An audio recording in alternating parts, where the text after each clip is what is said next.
Les fruits sont des matières agricoles que nous aimons savourer sans relâche chaque jour et nous les apprécions vraiment.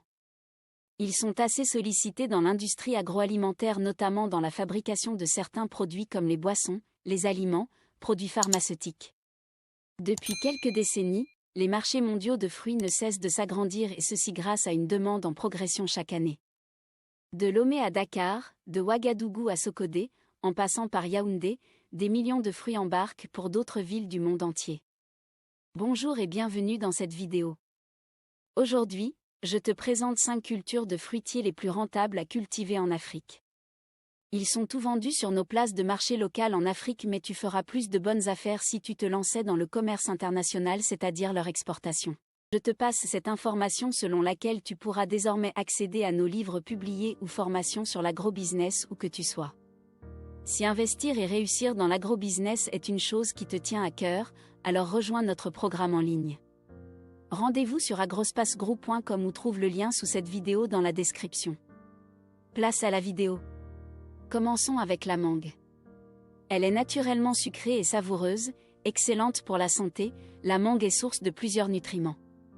De la salade composée aux fruits glacés, la mangue s'invite partout où il faut parler des fruits. Mais, êtes-vous une fois posé la question de savoir d'où viennent ces mangues que nous mangeons dans les grandes villes?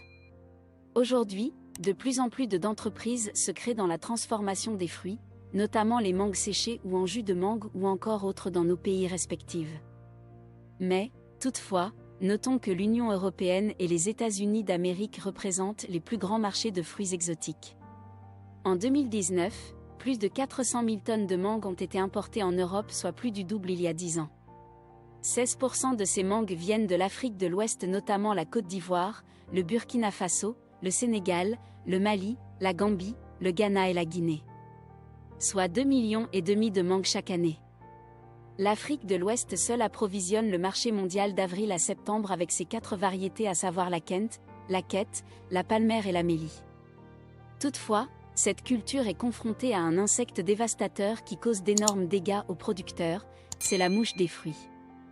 Des mesures ont été prises ces derniers temps dans divers pays pour réduire les effets de ces mouches qui détruisent la qualité des mangues. Au Mali par exemple, un seul lot intercepté au cours de la campagne Mali. La Direction nationale de l'agriculture, l'Organisation nationale de la protection des végétaux, l'interprofession mangue du Mali ont concouru à l'atteinte de ces résultats. Un succès spécifique que nous souhaitons aujourd'hui souligner est le nombre historiquement bas d'interceptions phytosanitaires de lots de mangue malienne en Europe au cours de cette campagne 2020.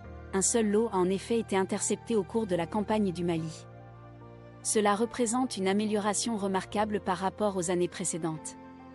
2. Le corosol. Le corosolier, dont le nom scientifique Annona muricata, est un arbre fruitier originaire de l'Amérique du Sud qui pousse en Afrique, en Amérique et en Asie. Le saviez-vous? Le corosol est un fruit pour la classe noble au Cameroun car son prix est assez élevé et la demande par les consommateurs est forte. Le corosol ou corosolier est un arbre fruitier cultivé dans de nombreuses régions tropicales pour son fruit épineux et comestible, lui aussi appelé corosol, ainsi que pour ses feuilles utilisées en médecine. Il s'agit d'un arbre de croissance rapide. 3 à 4 ans après la plantation, nous obtenons les premières récoltes. Pourquoi investir dans la culture du corosol? Le corosolier est avant tout cultivé pour ses fruits comestibles ayant des propriétés thérapeutiques à l'aspect épineux, consommés frais, mais aussi sous forme de jus, de glace, de yaourt et de confiture, et ses feuilles utilisées en médecine traditionnelle pour leur effet sédatif, stomachique et antispasmodique. De plus, de grandes firmes dans l'industrie pharmaceutique s'en servent pour la fabrication de plusieurs produits. Les commerçants ayant compris qu'il est le catalyseur par excellence des cellules cancéreuses, il n'est pas à la portée de tous. Dans nombreuses villes africaines, ceux qui n'ont pas les moyens n'ont pas accès car c'est un fruit rare et prestigieux et ne peut consommer que par ceux qui disposent de l'argent. Un fruit avec un poids moyen de 2 kg coûte environ 2500 FCF à l'un et la demande est forte. Des millions de corosols prennent la route chaque année de l'Afrique vers l'Europe, Amérique et l'Australie. 3. L'avocat. Il y a encore beaucoup d'opportunités pour l'avocat, lançait Philippe Binard de Freshfell Europe lors du dernier Fruit Logistica à Berlin. Après 5 ans de consommation croissante, il n'a pas encore atteint son plein potentiel. Alors que la culture des avocats est critiquée pour son impact environnemental, les producteurs d'Afrique de l'Est et du Nigeria font le pari du respect de l'environnement.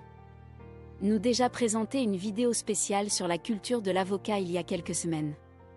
Va dans la description sous cette vidéo pour la regarder. En raison de la demande mondiale, l'avocat est devenu un produit d'exportation lucratif.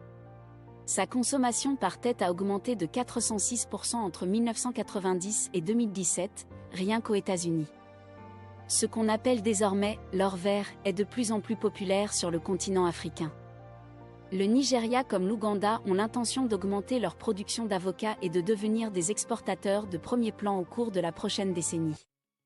Le Kenya, quant à lui, fait déjà partie du top 10. Ses recettes d'exportation ont bondi d'un tiers entre 2019 et 2020. Les cultivateurs voient dans cette culture un remède à la pauvreté dans les zones rurales. Le marché asiatique est aussi en croissance, il représente 7% des importations, déclarait Philippe Binard. Le marché pourrait aussi progresser au Moyen-Orient et en Afrique. Suivant cet engouement, la production mondiale a presque doublé en 10 ans, passant de 3 millions de tonnes en 2007 à 5 millions en 2016. Les échanges se sont aussi accentués avec aujourd'hui plus de 2 millions de tonnes exportées chaque année à travers le monde. Cette explosion a d'abord profité au Mexique, premier pays producteur d'avocats au monde qui concentre un tiers de la production mondiale, soit 1,7 million de tonnes en 2017. L'Europe est devenue une plaque tournante pour l'avocat. L'Europe est la deuxième région importatrice d'avocats après l'Amérique du Nord, avec le tiers des volumes échangés, soit 600 000 T. L'avocat est le 6e fruit importé en Europe mais le 3e en valeur après la banane et le raisin de table. Le premier pays consommateur est la France avec 145 000 tonnes d'avocats importés chaque année. La Grande-Bretagne arrive en deuxième avec 120 000 T. L'Allemagne, les Pays-Bas, l'Espagne consomment chacun près de 5. 4. La papaye. La papaye, fruit exotique qui a connu un grand essor sur le marché européen au début des années 2000, a vu sa croissance s'essouffler à partir de 2005, perdant même du terrain tout au long de la dernière décennie. Toutefois, cet essoufflement, lié notamment à une qualité mal maîtrisée du produit, semble enfin s'interrompre. Mais la reprise observée depuis 2013 sera-t-elle durable ? Avec plus de 12 millions de tonnes en 2013, FAO, la production mondiale de papaye est principalement concentrée en Asie, 50,8%, sur le continent américain, 36,9%, et en Afrique, 12,1%. La consommation locale reste le principal débouché et les exportations mondiales, à hauteur de 300 000 tonnes en 2014, sont menées principalement par les pays latino-américains. Le Mexique est le principal exportateur mondial, 33% des volumes, suivi du Brésil, 18%. La demande pour ce fruit est quelque peu en retard pour bon nombre de pays européens, mais l'engouement pour ce fruit augmente sans cesse. La papaye est un fruit très périssable et requiert des conditions spécifiques pour être transporté jusqu'aux places de marché. Le manque de capacité au niveau du fret aérien dû à la récente situation sanitaire a eu un impact majeur sur l'offre et le prix des papayes, qui sont nettement plus chers que les années passées. Le commerce mondial affiche une dynamique positive, mais modérée, les échanges ont cru de seulement 11% au cours des 10 dernières années. Un marché encore modeste et en légère croissance. Toutefois, malgré les récentes difficultés auxquelles est confronté le secteur pour l'exportation, le marché local n'est pas à négliger. Au Togo par exemple, le marché de la papaye est très florissant. C'est l'un des rares produits à n'avoir ni période d'abondance ni période de pénurie. Le prix de vente varie entre 50 F et 150 F l'unité dans la zone de production et de 150 F à 300 F dans la zone de consommation et cette variation du prix de vente dépend de la taille du produit, de sa maturité et de la quantité demandée. La papaye solo est la variété la plus produite et la plus appréciée par la population donc, la plus consommée. On assiste tout de même à l'introduction sur le marché de nouvelles variétés comme les papayes Red Royal. 5. L'orange ou les agrumes. L'orange, que vous soyez exportateur ou vendeur sur les marchés locaux, vous trouverez votre compte. La production et la consommation mondiale d'agrumes sont en forte progression depuis le milieu des années 80. La production d'oranges, de tangerines, de citrons et de limes augmente rapidement.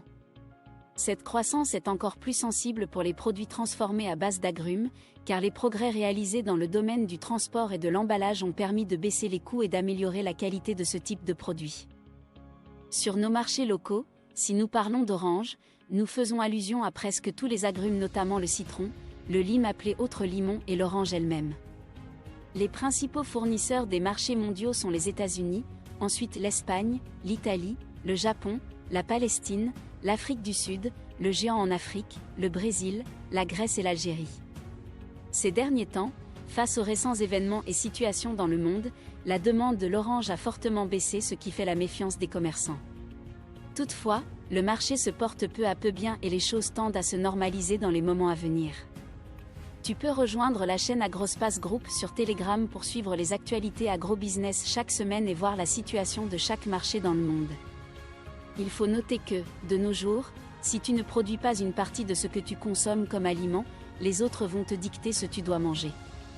Va en dessous de cette vidéo, dans la description, tu trouveras des informations qui te seront très utiles. Merci d'avoir suivi cette vidéo jusqu'à la fin. Je te donne rendez-vous l'autre vendredi pour une nouvelle vidéo importante. Succès à toi!